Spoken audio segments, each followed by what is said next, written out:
বন্ধুরাষ্ট্র বা উন্নয়ন সহযোগীদের সাথে সাবধানে পা ফেলে সামনে এগোচ্ছে বাংলাদেশ। চায়নার সফরে আগামীকাল প্রধানমন্ত্রী শেখ হাসিনা যাচ্ছেন। ৮ থেকে ১১ জুলাই পর্যন্ত চলবে এই সফর। কি কি থাকছে এই সফরে তার বিস্তারিত জানাবো। সাথে আম এবছর কি পরিমাণ উৎপাদন হলো, কি পরিমাণে বিক্রি হচ্ছে, এই সব কিছুর খবর থাকছে সপ্তাহের শুরুর শেয়ার বাজারের লেনদেন, হাটের খবর এবং বন্দরের খবর। বৌনি আয়োজন আপনাদের সঙ্গে আছি আমি তানজিম শাফিন। বাংলাদেশের গুরুত্বপূর্ণ উন্নয়ন সহযোগী বন্ধুরাষ্ট্র চীন, যদিও পরাশক্তি ভারত এবং চীনের মধ্যে সম্পর্কে বেশ কিছু টানাপোড়েন রয়েছে বা বেশ কিছু বোঝাপড়া ওঠাপড়ার জায়গা রয়েছে, কিন্তু তারপরও বাংলাদেশের সাথে দুই দেশের সুসম্পর্ক রয়েছে। আপনারা মনে রাখতে পারেন যে দুদিন আগে চীনের বাংলাদেশের রাষ্ট্রদূত তিনি বলেছেন যে প্রধানমন্ত্রী শেখ হাসিনার এই চীন সফরটি হতে যাচ্ছে একটি ঐতিহাসিক চীন সফর। এবং একই সাথে আওয়ামী লীগের সাধারণ সম্পাদক ওবায়দুল কাদেরও জানিয়েছেন যে চীনের সাথে বাংলাদেশের সম্পর্ক উন্নয়নের এবং ভারতের সাথে রাজনৈতিক, অর্থাৎ সর্বোপরি বলা যায় যে প্রধানমন্ত্রীর এই চীন সফর ভূ রাজনীতির চেয়ে বেশি গুরুত্ব পাবে বাংলাদেশের জাতীয় স্বার্থ এবং অর্থনীতি। এসব বিষয়ে আলোচনা করব। বাংলাদেশের সাথে চীনের একটা বড় বাণিজ্য সম্পর্ক রয়েছে, প্রায় $20 বিলিয়ন বেশি বাণিজ্য সম্পর্ক। এই যে $20 বিলিয়ন বেশি বাণিজ্য সম্পর্ক, এখানে যে বিষয়টি রয়েছে যে বাংলাদেশের আমদানি নির্ভরতা যতটা, রপ্তানির ঠিক ততটা নয়। অর্থাৎ এই $20 বিলিয়ন মধ্যে মাত্র $1 বিলিয়ন কম বাংলাদেশ পণ্য রপ্তানি করে থাকে চীনে, কিন্তু চীন থেকে বাংলাদেশ পণ্য আমদানি করে প্রতি বছর $20 বিলিয়ন অধিক, যা বাংলাদেশের মোট পণ্য আমদানির প্রায় 25%। আমরা যদি দেখেন এই যে বাংলাদেশের যে আমদানির চিত্র চীন থেকে বিভিন্ন অর্থ বছরে 2013-14 সালে 10 বছর আগে $75 কোটি পণ্য বাংলাদেশ রপ্তানি করতে পেরেছিল চীনে। এর পরবর্তী বছর তা কিছুটা উন্নতি হয় এবং সেই ধারা অব্যাহত থাকে 2016-17 অর্থ বছর পর্যন্ত। 2017-18 অর্থ বছরে কিছুটা কমে যায়, 18-19 অর্থ বছরে আবারও কিন্তু পূর্বের ধারায় $83 কোটি মতো রপ্তানি হয়েছিল। তবে 19-20 অর্থ বছরে জানেন যে কোভিড-19 চীন দেশেই প্রথম পাওয়া গিয়েছিল, সেখান থেকে সূত্রপাত। সে কারণেই 2019-20, 20-21 সালে ধারাবাহিকভাবে আসলে আমরা দেখি যে চীনে বাংলাদেশের যে রপ্তানি সেই বাজেটটা কিছুটা সংকুচিত হয়েছে। তবে 21-22 এবং 22-23 অর্থ বছর, এই অর্থ বছরগুলোতে আমরা দেখছি যে রপ্তানি কখনোই $1 বিলিয়ন ছাড়িয়ে যায়নি। অর্থাৎ বাণিজ্য ঘাটতিটা বেশ বড়। যদি আমরা দেখি চীনে বাংলাদেশের কি পরিমাণ পণ্য আমদানি করে চীন থেকে, সেখানে আমরা দেখতে পারবো যে বাংলাদেশ বিগত অর্থ বছর অর্থাৎ 2022-23 অর্থ বছর, বিগত অর্থ বছর 2023-24 হয়, 22-23 অর্থ বছরে বাংলাদেশ প্রায় $23 বিলিয়ন পণ্য আমদানি করেছে চীন থেকে। অর্থাৎ বাংলাদেশের মোট আমদানির এটি হলো 1/4। আমরা যদি দেখি যে 2013-14 সাল থেকে এই যে 10 বছরের সময় পরিক্রমায় এই আমদানির পরিমাণ বেড়ে গেছে, প্রায় কয়েক গুণ বেড়েছে। আমরা যদি দেখি যে 2013-14 সালে $754 কোটি আমদানি হয়েছিল চীন থেকে, সেখান থেকে ধারাবাহিকভাবে বাড়তে আমরা দেখি যে 2016-17 অর্থ বছরে সেটি $1000 কোটি ছাড়িয়ে যায়। এরপরে 2017-18, 18-19, যদিও 19-20-এ কোভিডের আঘাতে আসলে চীনের রপ্তানি কিছুটা কমে যায়, বাংলাদেশ সে কারণে কিছুটা কম আমদানি করেছিল। তারপরে আবার ধারাবাহিকভাবে আমরা দেখতে পাচ্ছি যে চলতি অর্থ বছর পর্যন্ত আসলে বাংলাদেশ সমানভাবে চীন থেকে আমদানি নির্ভর হয়ে পড়েছে। অর্থাৎ এই যে বাণিজ্য ঘাটতি রয়েছে দুদেশের মাঝখানে, সেটি প্রায় $20 বিলিয়ন। এই $20 বিলিয়ন বাণিজ্য ঘাটতি কমানোর একটা লক্ষ্য থাকবে এই যেই প্রধানমন্ত্রীর চীন সফর সেখানে। এবার একটু দেখে নিই যে বাংলাদেশ এবং চীনের একটা প্রবাসী আয়ের বিষয় রয়েছে। যেমন বাংলাদেশেও অনেক মানুষ আছেন যারা চীন থেকে অর্থ পাঠান, আবার বাংলাদেশেও অনেক চীনা কর্মীরা রয়েছেন, বিশেষ করে বড় বড় প্রকল্পগুলো যেগুলো রয়েছে সেখানে আমরা দেখি যে অনেক চীনা শ্রমিক, কর্মী, ইঞ্জিনিয়ার অনেকেই নিযুক্ত থাকেন। তারাও চীনে একটা অর্থ নিয়ে যান, সেটার পরিমাণ বাংলাদেশ চীন থেকে যে পরিমাণ অর্থ পায় প্রবাসী আয় বাবদ তার চেয়ে বেশি। বাংলাদেশ চীন থেকে পায় $9.9 মিলিয়ন, আর বাংলাদেশ থেকে চীনে যায় $12.3 মিলিয়ন। অর্থাৎ এটি জনশক্তির ভিত্তিতে। আমরা দেখতে পাই যে চীনের সাথে বাংলাদেশের যে সম্পর্ক ছিল সেখানে ফ্রি ট্রেড এগ্রিমেন্ট নিয়ে আলোচনা হয় সবসময়। তবে এবার বাংলাদেশ ফ্রি ট্রেড এগ্রিমেন্ট থেকে বের হয়ে আসলে ভিন্ন ধরনের চুক্তির দিকে যাচ্ছে, আমরা সে সম্পর্কে জানবো। আমরা দেখতে চাই যে বাংলাদেশ প্রধানমন্ত্রীর এই চীন সফর থেকে কি কি প্রত্যাশা করছে। সেখানে প্রায় $20 বিলিয়ন মতো বাংলাদেশ প্রত্যাশা করছে যে চীন থেকে তারা মোটামুটি এই পরিমাণ আসলে সহযোগিতা আনতে পারবে। তবে মোটা দাগে বাণিজ্য সহায়তা, $500 কোটি বাণিজ্য সহায়তা ঋণ, যেটি 5 বছরের গ্রেস পিরিয়ডে বাংলাদেশ চায়, সেটি মাত্র 1% সুদে, এবং এটি মোটামুটি পাকাপোক্ত হয়েছে বলা চলে। এই $500 কোটি বাংলাদেশ খুব সম্ভবত পেতে যাচ্ছে $5 বিলিয়ন। এর পরবর্তী $200 কোটি বাজেট সহায়তা চেয়েছে বাংলাদেশ, সেটি নিয়েও কথা চলছে, আলাপ আলোচনা চলছে।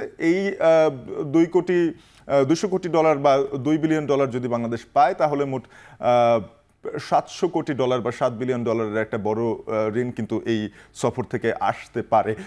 সেখানে বাংলাদেশে বলছিলাম যে 98% শুল্কমুক্ত সুবিধা বাংলাদেশ চীনে পেয়ে আছে।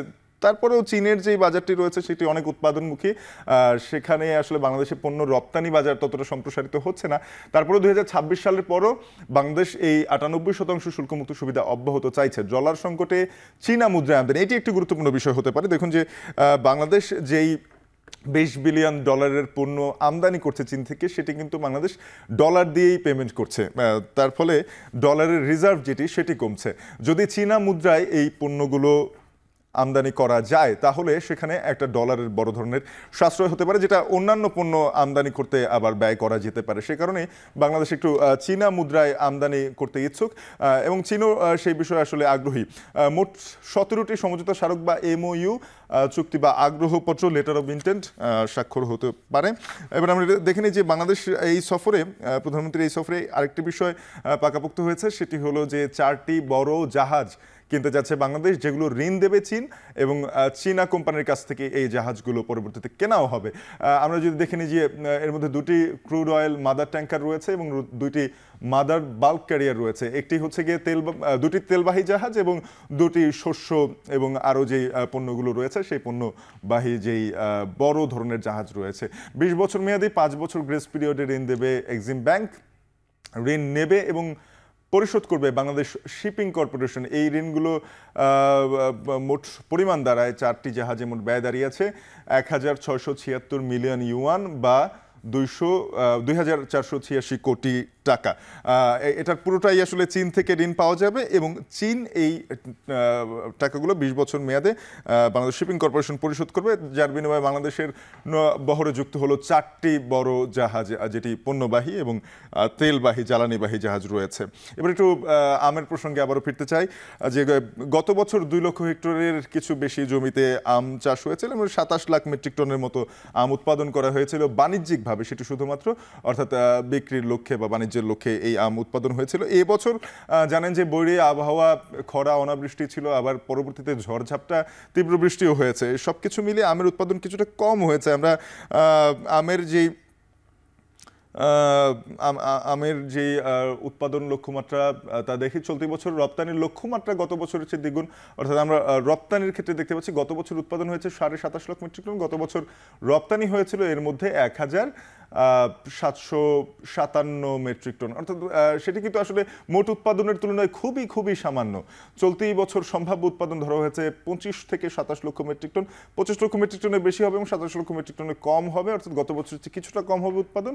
চলতি বছর রপ্তানির লক্ষ্যমাত্রা 4,000 মেট্রিক টন, অর্থাৎ রপ্তানির লক্ষ্যমাত্রা গত বছর দ্বিগুণ করা হয়েছে, এবং যেটি যৌক্তিক, কারণ যেখানে আসলে 27.5 লক্ষ মেট্রিক টন উৎপাদন হয়েছিল, সেখানে 2,000 মেট্রিক টনের কম রপ্তানি এত সুস্বাদু একটা ফলের, সেটি আসলে আরও সম্ভাবনা থেকে যায় আমাদের, যেহেতু রপ্তানির বহির্বিশ্বে বাণিজ্য সম্প্রসারণের একটা বড় অংশ।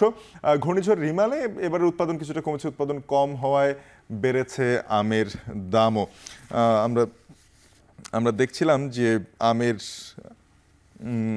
যে রপ্তানি লক্ষ্যমাত্রা রয়েছে, সেখানে এবছরের রপ্তানি লক্ষ্যমাত্রা দ্বিগুণ করা হয়েছে। তবে আম উৎপাদন বৃদ্ধির লক্ষ্যে কৃষি সম্প্রসারণ অধিদপ্তর বিভিন্ন প্রকল্প বাস্তবায়ন করেছে, সেগুলো আমরা একটু দেখে নিতে চাই। যে রপ্তানিযোগ্য আম উৎপাদন প্রকল্প, এর মধ্যে প্রাধান্য পাচ্ছে, প্রাক্কলিত ব্যয় রয়েছে 47 কোটি টাকা। 15 জেলায় 46 উপজেলায় প্রকল্পের কাজ চলমান রয়েছে। রপ্তানিযোগ্য জাতের 604টি আম বাগান সৃজন করা হয়েছে। এছাড়া আধুনিক প্রযুক্তি ব্যবহার করে আম উৎপাদন প্রদর্শনী স্থাপন করা হয়েছে। 9 উপজেলায় 371 আম চাষিকে ক্লাস্টার প্রদর্শনীর আওতায় আনা হয়েছে। এই যে প্রকল্প আমরা দেখছিলাম কিছুদিন আগেই হয়তো আপনাদের মনেও আছে যে বিভিন্ন দেশের রাষ্ট্রদূতরা আম বাগানে গিয়েছিলেন চাঁপাইনবাবগঞ্জের, এবং সেখানে তারা সুস্বাদু আম উপভোগ করেছেন এবং তারা ইচ্ছা প্রকাশ করেছেন যে এই আমগুলো তারা তাদের দেশে আমদানি করতে ইচ্ছুক এবং বাংলাদেশ রপ্তানি করার একটি সুযোগ তৈরি হয়েছে। সেখানে কিন্তু চায়নাও আছে। একটা বিরতি নিয়ে ফিরবো দর্শক, শেয়ার বাজার ও বন্দর হাটের খবর নিয়ে সঙ্গে থাকুন।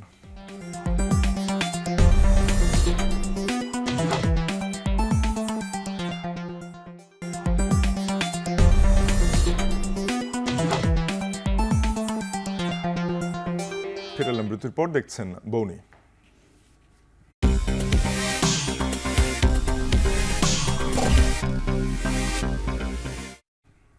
গত সপ্তাহের শেষ দিনে রেকর্ড উত্থানের মধ্য দিয়ে পুঁজিবাজারের লেনদেন চলেছিল ঢাকা স্টক এক্সচেঞ্জে। এই সপ্তাহের প্রথম দিনের লেনদেনেও দেখা যাচ্ছে ইতিবাচক প্রবণতা। আমরা ঢাকা স্টক এক্সচেঞ্জের ওয়েবসাইট দেখে বিস্তারিত জানাতে চাই। সেখানে আমরা দেখতে পাচ্ছি যে এখনো পর্যন্ত সূচকের উত্থান হয়েছে প্রায় 50 পয়েন্ট। প্রধান সূচক দাঁড়িয়েছে 5547.30 পয়েন্টে। এছাড়া লেনদেন হয়েছে এখনো পর্যন্ত 480 কোটি টাকার। এর মধ্যে বেশিরভাগ প্রতিষ্ঠানের শেয়ারের দর বেড়েছে। 299টি প্রতিষ্ঠানের শেয়ার দর বেড়েছে। দর হারিয়েছে 78টি প্রতিষ্ঠানের শেয়ার এবং দর অপরিবর্তিত রয়েছে 21টি প্রতিষ্ঠানের শেয়ার। আমরা যদি দেখি যে সকাল 10টায় লেনদেন শুরু হয়ে প্রথম দিকে একটু নেতিবাচক প্রবণতা দেখা যায়, এরপরে ধারাবাহিকভাবে উত্থান হয়েছে। সর্বোচ্চ অবস্থান ছিল বেলা 11:30টায়, তারপর থেকে আবারও উত্থান পতনের মধ্যে দিয়ে চলতে থাকে এবং এখনো পর্যন্ত লেনদেন হয়েছে 680 কোটি টাকার মতো। আমরা একটু দেখে নিই যে তালিকার শীর্ষে, লেনদেনের শীর্ষে কোন প্রতিষ্ঠানগুলো রয়েছে আজকে। খান ব্রাদার্স, পিপি ওভেন ব্যাগ রয়েছে জিল বাংলা, রয়েছে প্রাইম ফার্স্ট মিউচুয়াল ফান্ড এবং ডোরিং পাওয়ার রয়েছে। আমরা দেখছিলাম যে তাদের প্রত্যেকেরই প্রায় 10% পর্যন্ত শেয়ার দর বেড়েছে আজকের দিনে।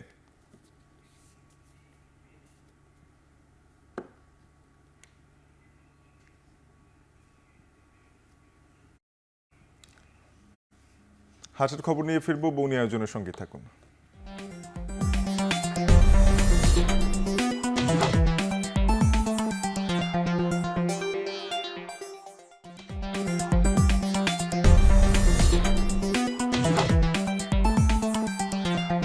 ফিরালাম বিরতির পর, দেখছেন বৌনি। ভরা মৌসুমেও নওগাঁর আমের হাটগুলোতে বেড়েছে আম্রপালি, বাড়িফোর, হাড়িভাঙা সহ বিভিন্ন আমের সরবরাহ। হাটগুলোতে চলছে জমজমাট বেচা কেনা। আমের হাটের আরও খবর জানাতে নওগাঁর সাপাহার 0 পয়েন্ট থেকে যুক্ত হচ্ছেন সহকর্মী আব্বাস আলী। আব্বাস, প্রকারভেদে আমের দাম কেমন দেখছেন এবং এই আমের মোট বিক্রি কি পরিমাণ হলো জানাবেন।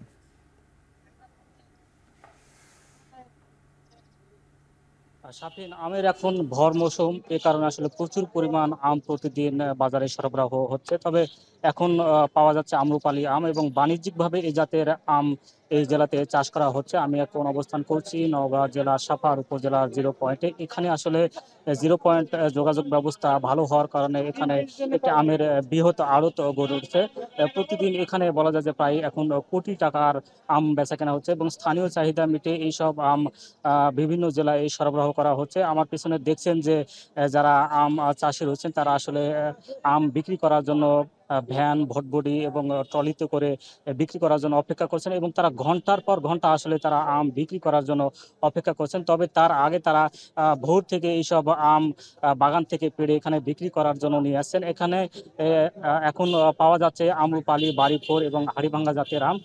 এখানে আম্রপালি আম বিক্রি হচ্ছে 2500 থেকে 4000 টাকা মন। কেজি হিসেবে বলা যায় যে 60 থেকে 95 টাকা কেজি এবং বাড়িফোর আম বিক্রি হচ্ছে 2500 থেকে 3000 টাকা মন এবং কেজির দরে 60 থেকে থেকে ৭৫ টাকা কেজি, এবং হাড়িভাঙা আম এখন খুবই অল্প পরিমাণ পাওয়া যাচ্ছে এবং কেজিতে বিক্রি হচ্ছে ৭০ থেকে ৯৫ টাকা কেজি। ব্যবসায়ী যারা কৃষক বা আম চাষি রয়েছেন তারা বলছেন যে এই মৌসুমের শুরু থেকে আসলে অনাবৃষ্টি করার কারণে আম উৎপাদনের খরচ কিছুটা বেড়েছে, আমের পরিমাণ কিছুটা কম হয়েছে, তবে আম সাইজে বড় হয়েছে এবং তারা ভালো দাম পেয়ে লাভবান হচ্ছেন। অর্থাৎ গত বছরের তুলনায় মৌসুমের শুরু থেকে তারা প্রতি মনে ৮০০ থেকে ১২০০ টাকা পর্যন্ত বেশি দামে বিক্রি করছেন। তবে এইসব আম চাষি বলছেন যে তারা আসলে ৪০ কেজি মনের পরিবর্তে তারা ৪৮, ৫০ এবং ৫২ কেজিতে মন বিক্রি করতে বাধ্য হচ্ছেন ব্যবসায়ী এবং আম আড়তদারদের কারণে।